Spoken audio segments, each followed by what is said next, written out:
अवामी तहरीक के सरबराह रसूल बख्श पलीजे की चौथी वर्सी के मौके ते अवामी तहरीक तरफां संदसि आख़िरी आरामगाह जुंगशाही के भरिसां ॻोठ मंगर खान पलीजो में अज़ीमुल शान जलसो मुनक़िद कयो वियो। हैदराबाद में महबूब न्यूज़ जे रिपोर्टर शाबान सोलंकी मूजिब सिंधियाणी तहरीक के कारकुननि पारां आलमी इंटरनेशनल गाने ते परेड करे रसूल बख्श पलीजे के भेटा पेश कई वई। सिंध के पानी ते धाड़नि,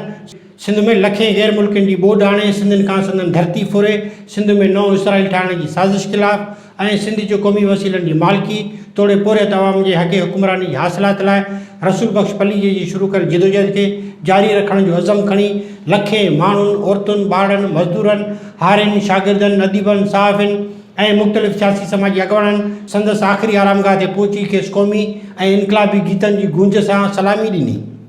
अवामी तहरीक के मरकज़ी सदर डॉक्टर रसूल बख्श ख़ासकेली, अवामी तहरीक के मरकज़ी सीनियर नायब सदर अब्दुल कादिर रांटो, सिंध यूनाइटेड पार्टी के मरकज़ी सदर सैयद ज़ैन शाह, ANP सूबे सिंध के जनरल सेक्रेटरी यूनिस बोनेरी, सिंधियाणी तहरीक के मरकज़ी सदर सुभानी डायरी, अवामी तहरीक के मरकज़ी नायब सदर हुरून निसा पलीजो, अवामी तहरीक के मरकज़ी नायब सदर सज्जाद अहमद चांडियो, अवामी तहरीक के मरकज़ी जनरल सेक्रेटरी नूर अहमद कातियार, तहरीक निस्वां सकाफ़ती ग्रुप की सरबराह शीमा करमाणी, पख्तूनख्वा मिली अवामी पार्टी सूबे सिंध के सदर नज़ीर जान बलोच, अवामी जमहूरी पार्टी के मरकज़ी सदर सैयद लाल शाह ऐं ॿियनि शिरकत कई। जलसे में अवामी वर्कर्स पार्टी सूबे सिंध के सदर कामरेड ज़िया भट्टी, सराइकिस्तान क़ौमी इत्तेहाद के चेयरमैन ख्वाजा ग़ुलाम फरीद कोरेजा, पाकिस्तान सराइकी पार्टी के अगवान एडवोकेट शफ़क़त हुसैन, पाकिस्तान क़ौमी महाज आज़ादी मरकज़ी ऑर्गेनाइज़र अज़हर जमील, सिंधी हारी तहरीक के मरकज़ी सदर डॉक्टर दिलदार लिगारी, सिंधी मज़दूर तहरीक के मरकज़ी चेयरमैन हाजी खान समो,